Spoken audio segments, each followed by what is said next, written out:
Buenas noches, bienvenidos a Nuestra Identidad. El Tarahui de Liberá, Tierra de Aguas Brillantes. Esta propuesta que nace desde la Fundación Salvador Miqueri y hoy estamos en el 6º programa, en una entrega más que especial donde vamos a estar compartiendo durante 2 horas en vivo desde acá, desde la ciudad de Corrientes y para más de 2000 localidades a través de esta señal de T5 satelital, el canal federal. Y les cuento que hoy venimos con un programa para quedarse sentados y disfrutarlo, porque hoy venimos con todo. Para el inicio lo tenemos ya en el living al doctor Enrique Galeana. Nos va a estar contando sobre mitos, leyendas y religiosidad. Hoy nos va a estar hablando sobre la Iglesia de la Cruz de los Milagros y su cementerio. Así que a estar atento con lo que vamos a estar conversando con él. Como nos gusta con Marcela, nos vamos a recorrer nuestra provincia, nuestra amada Corrientes. Nos vamos de viaje. En esta ocasión llegamos a Colonia Carlos Pellegrini a conocer el primer portal Laguna Iberá. Marcela llegó hasta allá y no saben lo que fue ese viaje. Recorrer nuevamente nuestros esteros, pero desde otro portal. Es como encontrarse con una nueva versión de los esteros. También tenemos más invitados en el living. Por supuesto, vamos a estar conversando con Florencia de Pompe, con Cayo Fernández y como nos gusta a nosotros con música en vivo, hoy los tenemos a Chama Meseros de Ley. Un super viernes, un super plan para que te quedes ahí conectados a nuestra señal. Pero te recuerdo, ya está habilitada nuestra línea donde nos podés mandar mensajitos a través del WhatsApp o de nuestra línea también de Telegram. En este canal, en esta señal que une a todo el país, queremos saber desde dónde nos están viendo, desde qué rincón de nuestra linda Argentina nos están viendo. Pero no los entretengo más, ya arrancamos el programa porque en el living ya está Marcela con nuestro invitado, el doctor Enrique Galeana. Hola, bienvenidos a la 6ª edición, como decía Gaby, de Nuestra Identidad, el Tarahui de Liberá. Esta edición en el mes de abril que vamos a tratar de conmemorar y honrar la fundación de Corrientes a través de la historia de la Iglesia de la Cruz de los Milagros y también vamos a conocer de la mano de este historiador, investigador, doctor en Derecho, abogado, profesor honorífico, extraordinario y un ser humano excepcional, realmente con una sabiduría y una experiencia que es para nosotros un honor tenerlo en el living al doctor Enrique Eduardo Galeana. Pero antes de que él nos cuente esta historia, así esta trama secreta de lo que es la Iglesia de la Cruz de los Milagros y su cementerio, vamos a hacer un pequeñito repaso de cuando Juan Torres de Vera y Aragón funda Corrientes el 3 de abril de 1588. Funda la ciudad de Vera y erige la cruz de Urunday de 3 metros con 75 centímetros de alto. Los aborígenes atacan este emplazamiento, pero no logran que la cruz se queme. A partir de ese momento se denomina de los Milagros.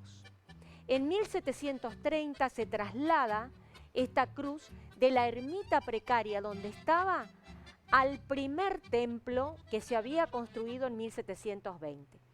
Después vinieron varias remodelaciones, arquitectónicamente se fue variando esta iglesia hasta llegar a 1939 a la iglesia que hoy nos acompaña aquí en la capital de Corrientes y abriga a la Cruz de los Milagros. Arquidiocesanamente es considerada un santuario eclesiástico, la Iglesia de la Cruz de los Milagros. La Manzana de la Cruz es lugar histórico nacional y la iglesia es monumento histórico provincial. Esto es lo que yo les puedo dar como semblanza Pero ahora vamos a adentrarnos en la historia que nos interesa. Buenas noches, doctor. Buenas noches, Marcela. Muchísimas gracias por tus palabras. Son muy halagüeñas y gracias por invitarme. Al contrario, doctor, es un honor tenerlo siempre. Aparte, la gente lo pide todo el tiempo con estas historias que nos encantan saber de nuestra provincia y sobre todo de nuestra capital. Bueno, yo voy a contar un poquito las cosas que están sobrenaturales de la Cruz de los Milagros. El tema de la Cruz de los Milagros es una profunda invocación de la fe correntina, instalada en la sociedad correntina, para los creyentes, por supuesto, que inclusive está protegida en este momento de las manos que se acercaban a quitar una astilla para poder llevarla de amuleto, etcétera, etcétera. Aquí que esa iglesia era una pequeña ermita, era un rancho, y se traslada a donde está actualmente, en una ubicación que les quiero a los televidentes aclarar. Estaba de frente a lo que es la Casa Méndez, el Club San Martín. Ajá. Es decir, en la esquina de Salta y Mariano Moreno, ahí estaba la iglesia. Detrás de esa iglesia se extendía el cementerio de la Cruz de los Milagros. Un cementerio grande, un cementerio histórico, un cementerio extraordinario que abarcaba muchas partes de las manzanas linderas.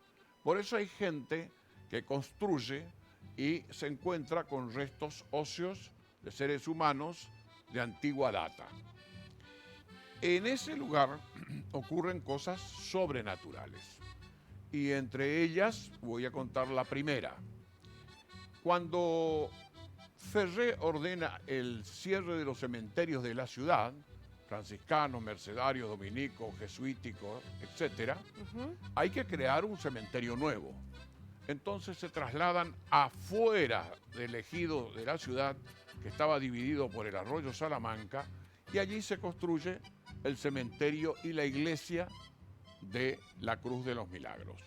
Se traslada al madero, se lo hace, diríamos, de manera formal, con todos los requisitos, la gente representativa de Corrientes concurre, y en ese lugar van a estar las tumbas de todos los próceres correntinos. En ese lugar estuvieron Genaro Verón de Astrada, la madre Genaro Verón de Astrada, y todos los próceres. Había templetes, había bóvedas, había panteones extraordinarios que desgraciadamente la piqueta destruyó. Levantan el cementerio, como es sabido, se va a trasladar al cementerio San Juan Bautista, pero el cementerio se clausura en 1871 por razón de la fiebre amarilla.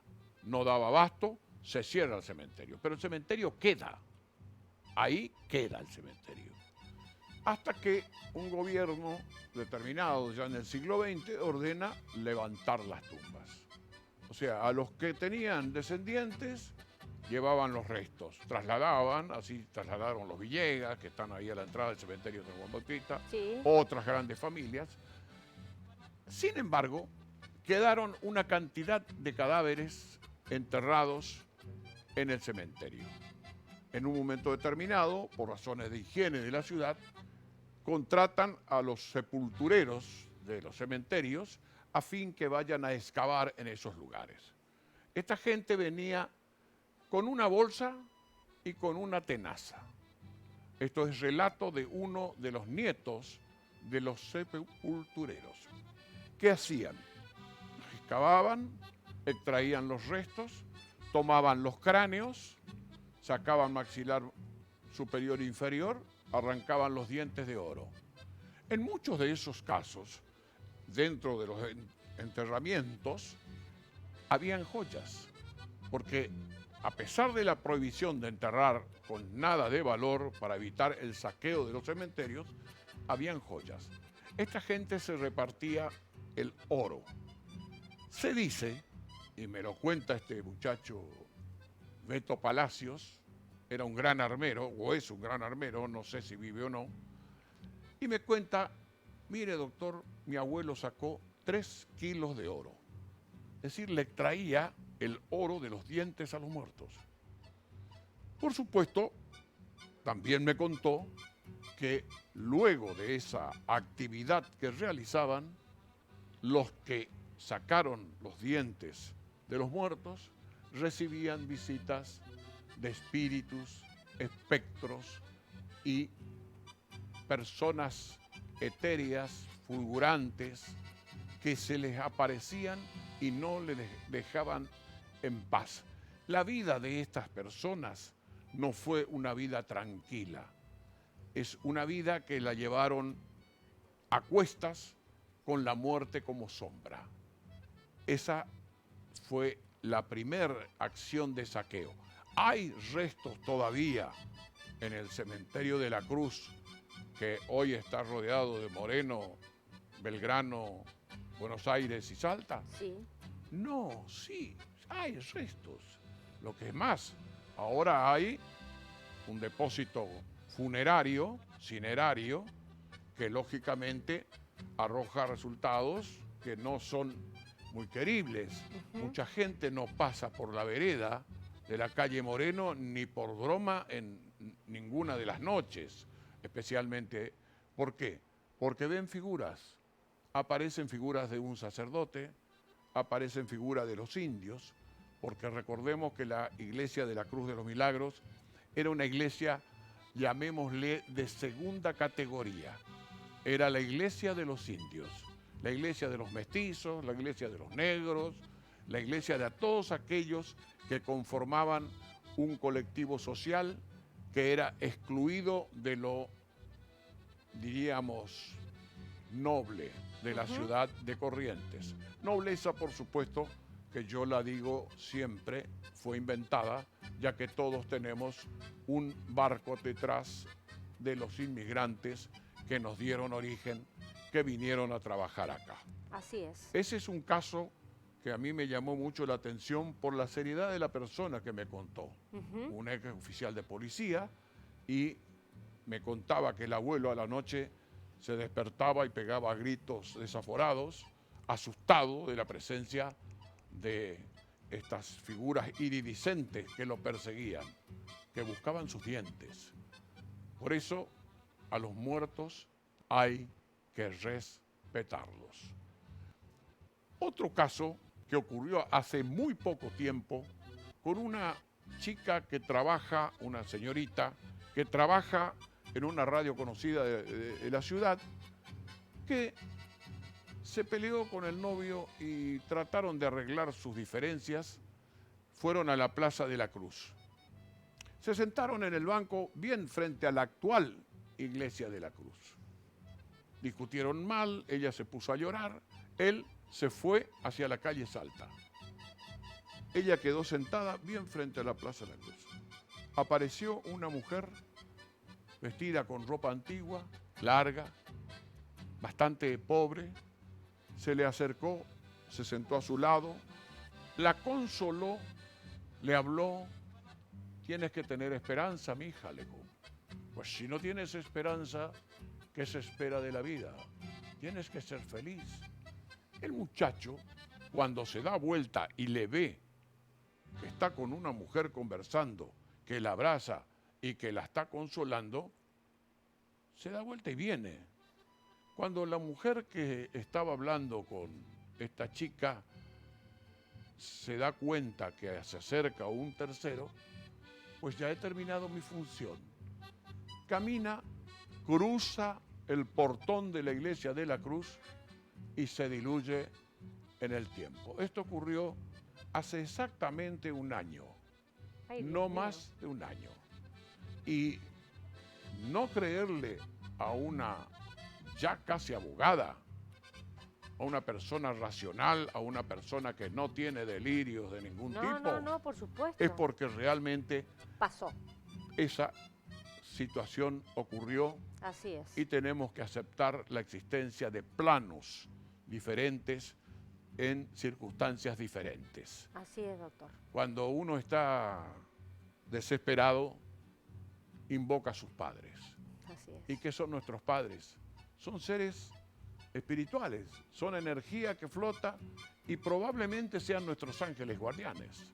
Yo creo que sí, y lo tengo muy presente a eso, a un mes, falta poquito para hacer 2 meses que mi madre Sí. ya no está, y sé que es así, doctor. Realmente, bueno, nos quedamos todos un poco helados aquí en el estudio porque es una historia obviamente que nadie la sabe, solamente el doctor Galeana, que es un investigador, un historiador, que se ocupa de estas cosas y que espero esto se plasme en un nuevo libro, pues ya tiene 3, vamos O sea, por el cuarto, ¿no? El cuarto ya está prácticamente en imprenta. Ay, buenísimo, El cuarto buenísimo. está ¿Cómo se va a llamar, doctor, este cuarto? Sigue Siendo siendo mitos- Aparecidos, Tesoros y Leyendas. Aparecidos O sea, tesoros. la saga continúa. La saga continúa, perfecto. En Salta 424, En Moglia, no, que es en mi estudio. en su estudio, En mi perdón. estudio hay tardes que a mí me parece, percibo y siento que entra don Salvador y dice, ¿dónde está la cuñataí porá? Que se refería a mi su esposa esposa. y le cantaba. Sí, señor. Le Eso cantaba. me Y consta. cuando él entraba, yo salí al cruce porque como lo conocía don Salvador, no era un hombre de confiar la presa. No. Entonces le digo, don Salvador, acá hay un solo gallo, ¿eh? Acá hay un solo gallo. Era un hombre extraordinario. Ay, bueno, muchísimas gracias. Yo sé el cariño que le tenía a Silvana. Sí. Y Silvana a él era recíproco. Y bueno, a usted ni hablar. Era divertirse, reír. Y aparte eran 2 sabios que se juntaban, ¿no? Sí. Porque papá era un hombre sabio y usted también lo es. Y entonces esas historias que se contaban entre Sí, ustedes sí. eran paradigmáticas. Bueno, vamos a compartir, doctor, lo invito a compartir un poco de la primera parte de nuestro viaje a Colonia Pellegrini, al portal Laguna Iberá, ahí en esta emblemática localidad de Colonia Carlos Pellegrini, donde pudimos conocer la tradición, la historia, la autenticidad, la idiosincrasia de lo que significa el pasado, pero con mirada al futuro. ¿Vamos a mirarlo juntos? Con mucho gusto.